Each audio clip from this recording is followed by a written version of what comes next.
नागपुर में बारिश से जनजीवन प्रभावित हुआ है। जल जमाव ने नागरिकों की परेशानियां बढ़ा दी है। शहर में बारिश के बिगड़े हालात का हमारे संवाददाताओं ने जायजा लिया। नागपुर में रविवार रात से लगातार बारिश जारी है। मंगलवार रात को शहर में जोरदार बारिश शुरू हुई, जो बुधवार तक जारी है।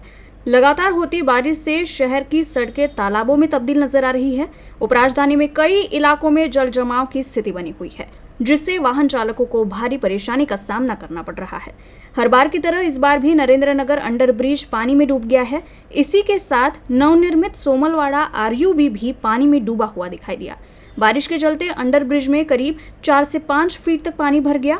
इसे देखते हुए नागपुर पुलिस ने ब्रिज के एक हिस्से को बैरिकेड लगाकर यातायात के लिए बंद कर दिया है।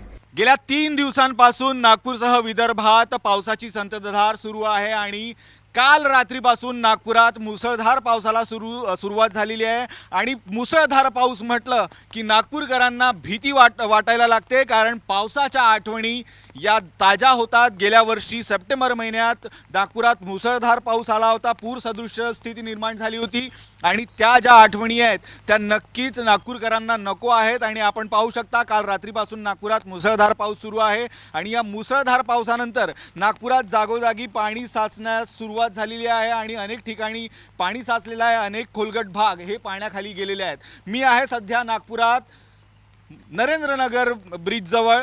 नरेंद्रनगर हा भाग, नरेंद्रनगरचा हा पूल सर्वात आधी पाण्याखाली जातो आणि काल रात्रीच्या मुसळधार पावसानंतर आपण पाहू शकता हा नरेंद्रनगर पुलाचा हा भाग आहे आणि नरेंद्रनगर पुलाखाली पाणीच पाणी साचलेलं आहे।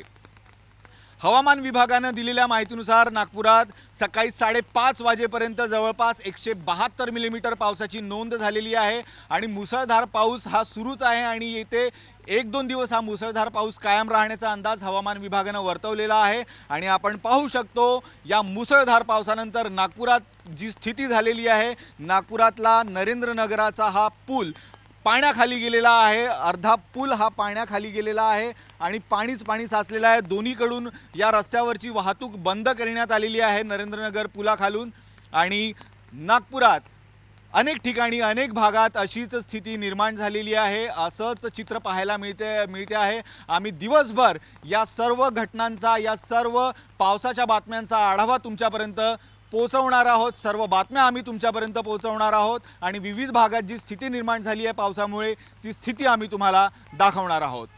कॅमेरा पर्सन दिनेश सातपुतेसह मी निशांत, UCN न्यूज, नरेंद्रनगर, नागपूर।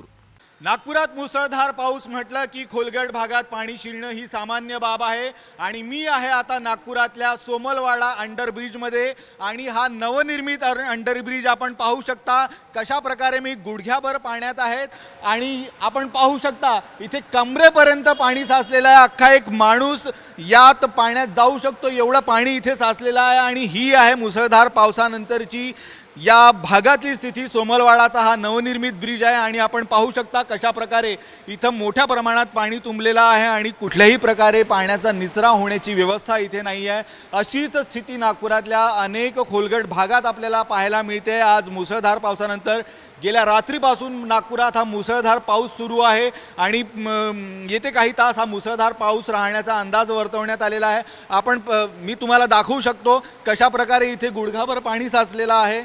आपण पाहू शकतो हे इथे ब्रिजमध्ये काम करणारे हे काही कर्मचारी आहेत आणि इथे व्यवस्था करण्यासाठी हे आतमध्ये जात आहेत। आपण पाहू शकता कशा प्रकारे इथे गुडघाभर पाणी साचलेलं आहे आणि कशा प्रकारे कमरेपर्यंत पाणी साचलेलं आहे। आपण या दृश्यातून आमच्या पाहू शकता इथे काम करणारेच हे कर्मचारी सुद्धा आहे।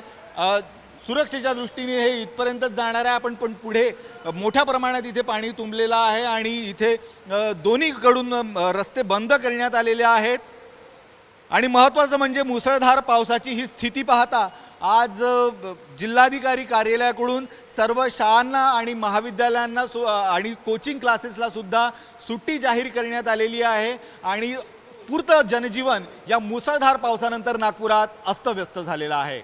कॅमेरा पर्सन दिनेश सातपुतेसह मी Nishant, UCN news, Somalwada bridge, Nagpur.